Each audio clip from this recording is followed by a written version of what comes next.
Salut copain, ça joue bien. Toi, dans ce monde, tout est croyance, hein. Je discutais avec quelqu'un qui est en train de vendre sa maison, là. Et puis sa maison, il l'a payé, je sais plus combien, 3 millions et des poussières. Puis il aimerait en toucher 5 millions, quoi. Puis il s'étonne qu'il n'arrive pas à vendre la maison parce que tu vois, le marché. Ici en Thaïlande, les gens, ils disent, mais pourquoi j'achèterais une maison de seconde main, d'occasion, plus chère que neuf? Pour eux, c'est une maison, elle est de seconde main, elle doit être moins chère que l'acheter à neuf. Comme ta voiture. T'achètes une voiture, t'achètes pas une voiture d'occasion plus chère que, que neuve. Alors si, tu me diras, il y a des Ferrari, il y a certaines voitures, oui, parce qu'ils créent une rareté, ils créent ça. Mais je parle dans la généralité, des Toyota, n'importe quoi, tu l'achètes à un certain prix. Déjà, tu sors du magasin, t'as même pas roulé avec, t'es juste sorti, tu re-rentres, t'as déjà perdu 35% de la valeur, quoi. Comme le diamant, quoi. Hein, t'achètes un diamant, tu sors même pas de la bijouterie, tu fais demi-tour à la porte, puis tu te dis j'ai changé d'avis, je veux plus l'acheter, t'as perdu déjà 30% de valeur, quoi. Parce que aussi le diamant c'est une arnaque, hein. C'est pas du tout un matériau rare, c'est même pas un matériau qui représente soi-disant l'éternité, l'amour éternel. Bref, c'est un truc de pigeon, quoi. C'est un truc de marketing. Tous ceux maintenant qui sont dans le marketing, le business, ils prennent l'exemple du diamant où une famille s'emparait de 80% du marché et fixe les prix, quoi. Ils ont un monopole, quoi. Parce que même les 20% qui restent de concurrents, ils s'arrangent sur les prix, quoi. Tu vois, c'est parce que cette personne, elle est européenne, française.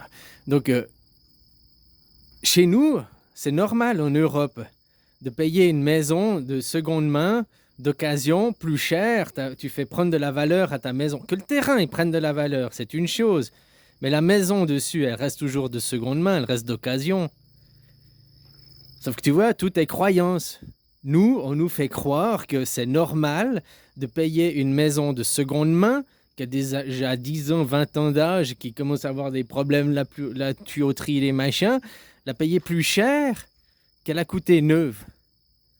C'est qu'ici, le Thaïlandais, il va te dire, mais écoute, la maison, si je la construis neuve, elle coûte 3 millions, pourquoi tu veux que je te la paye 5 millions?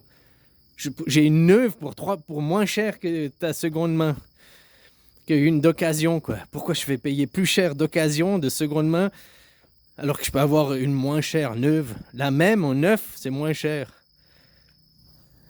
Tu comprends?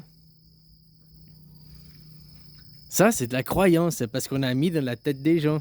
Tout le monde, que tu causes avec les gens, ils trouvent tous c'est normal d'acheter des maisons, puis c'est le truc de l'immobilier, hein. Là, c'est une arnaque, hein, aussi. Hein, j'achète des maisons, puis je les revends plus cher que je les ai achetées, quoi. Mais, ok, il y a des gens qui arnaquent, mais il y a aussi les pigeons qui achètent. Tu sais, le problème, il est des deux côtés. Il n'est pas que ceux qui vendent du seconde main plus cher que du neuf. Bah, s'ils arrivent à vendre du seconde main plus cher que des neufs, à la limite, ils sont malins.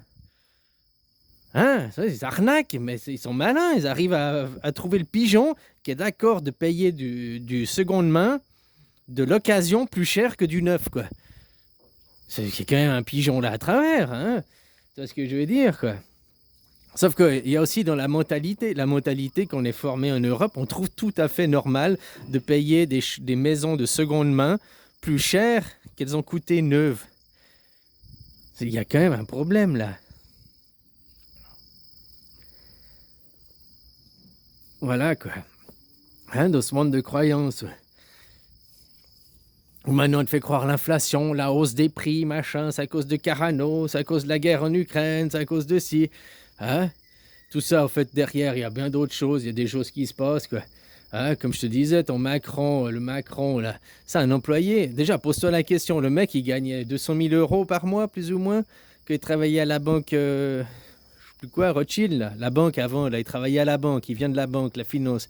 Il se gagnait 200 000 par mois, puis maintenant, il vient faire président, où il gagne 15 000 euros par mois, 20 000, il a divisé son salaire par 10. Tu crois vraiment qu'il a divisé son salaire par 10? Hein? Tu comprends ce que je veux dire, quoi? Puis il avait tout autant de pouvoir, alors pas un pouvoir présidentiel sur gérer les gens, mais il avait tout, avec son argent, avant, il avait plus de pouvoir d'achat, mais aussi du pouvoir de corrompre et autres qu'il en a à présent à ce moment, on pourrait dire. Mais il n'avait pas le statut social, il n'avait pas une certaine classe, quoi. Puis comme je t'ai dit, tous ceux qui disent que Macron, il est con, il fait mal son boulot, il n'aide pas les Français, mais c'est qu'ils n'ont encore pas compris que son boulot n'est pas d'aider les Français. Son boulot, c'est de démanteler la France. Son boulot, c'est de vendre votre patrimoine,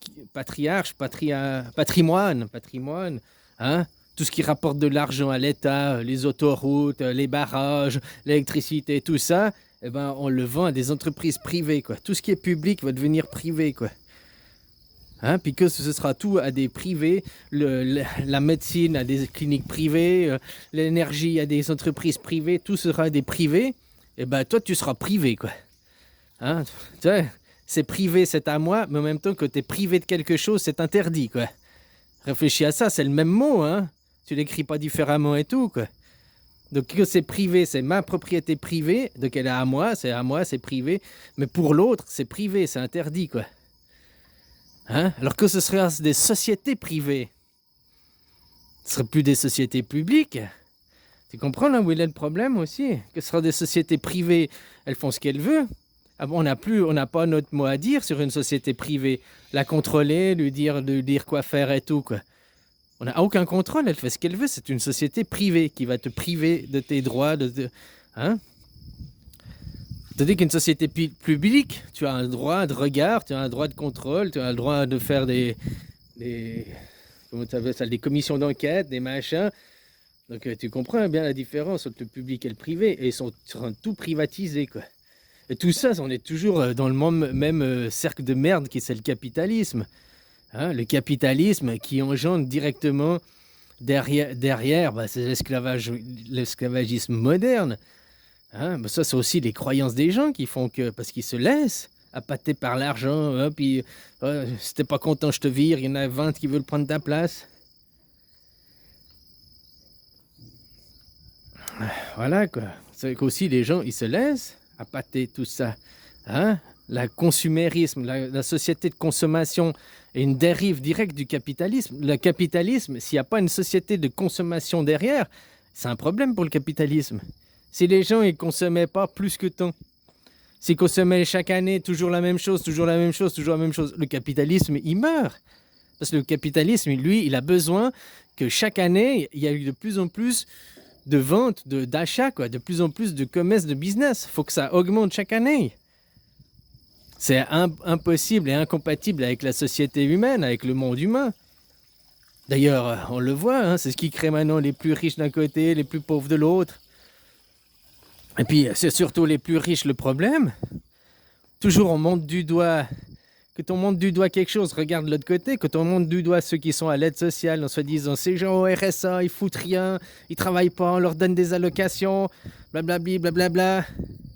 Mais les subventions d'aide sociale qui coûtent 2 milliards à l'État, c'est rien par rapport au manque à gagner de l'évasion fiscale qui s'estime entre 50 et 150 milliards. Tout dépend C'est dur à estimer vu que c'est de l'évasion fiscale, quoi.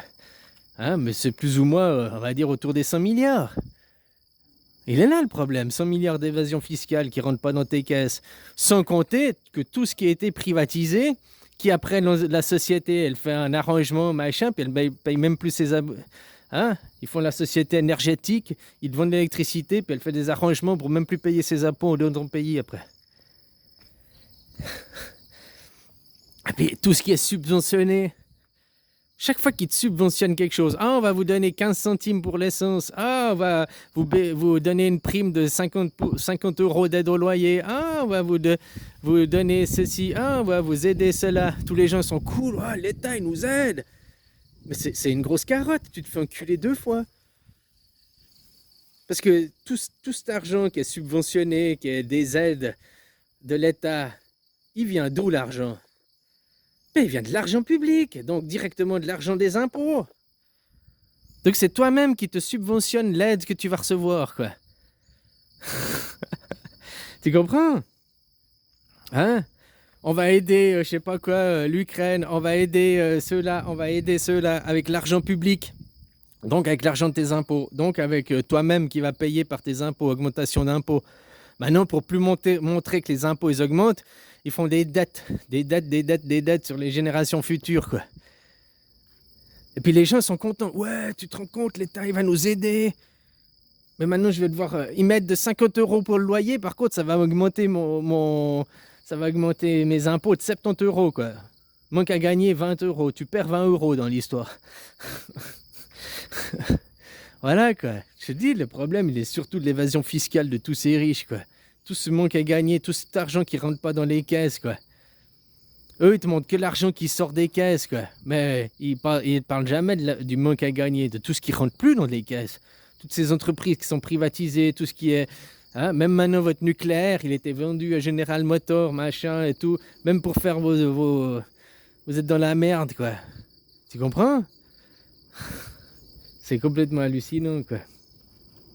Alors à la base, ce monde, c'est croyant. C'est tant qu'on te fait croire que acheter du seconde main, acheter une maison d'occasion qui a déjà 10 ans, 20 ans, tu dois l'acheter plus cher que ce qu'elle a coûté neuve. Ça faut être débile, hein, et puis, c'est normal, c'est comme ça, c'est le marché, Non mais il faut être débile pour croire justement que c'est normal.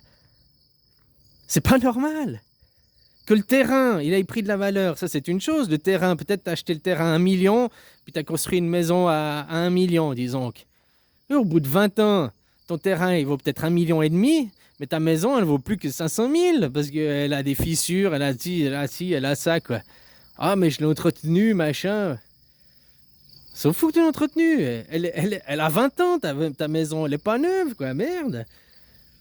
Maintenant, je construis une neuve, hein, pour le même prix que tu veux la vendre, puis en plus avec des meilleures isolations, avec un chauffage moderne, avec toutes les nouvelles inventions, toute la nouvelle modernité, donc qui me coûtera moins cher à long terme, il y aura moins de déperdition énergétique, il y aura moins de ci, il y aura moins de ça, quoi.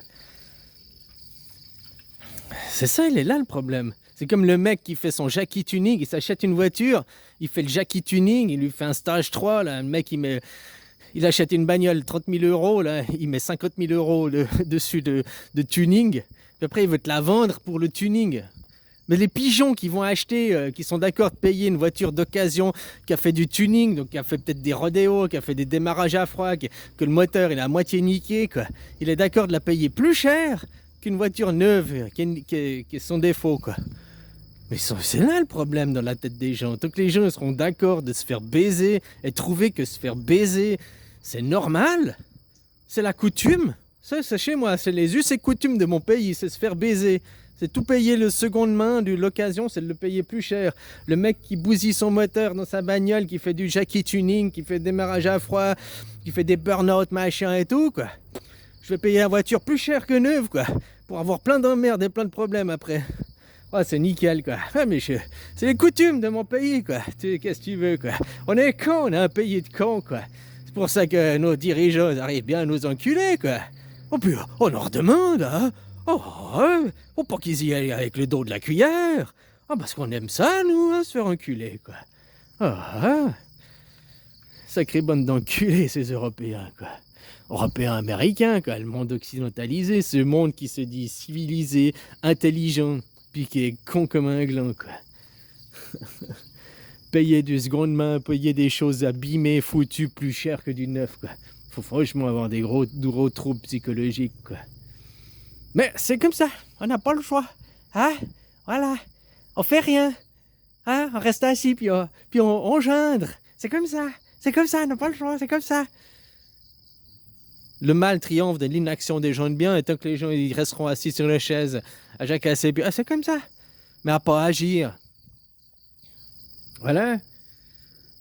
Hein, faut arrêter d'acheter des maisons plus chères d'occasion, des voitures plus chères d'occasion, faut arrêter de cautionner tout ce micmac chez les McCormick, quoi. Hein, tu vois ce que je veux dire, quoi. C'est le bordel, quoi, top bordel, quoi.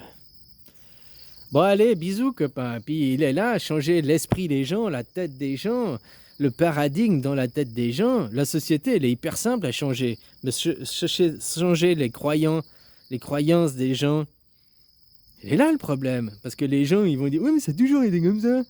Parce que hier c'était comme ça, alors aujourd'hui je pense que c'est comme ça, parce que hier c'est comme ça, parce que comme ça, demain ce sera toujours pareil. Il n'y aura pas de changement, quoi. Parce que je décide de penser comme hier, et puis je décide de dire que hier c'était comme ça, donc je veux créer comme ça demain, je veux pas changer aujourd'hui, quoi. Arrête de penser à demain, arrête de penser à hier surtout.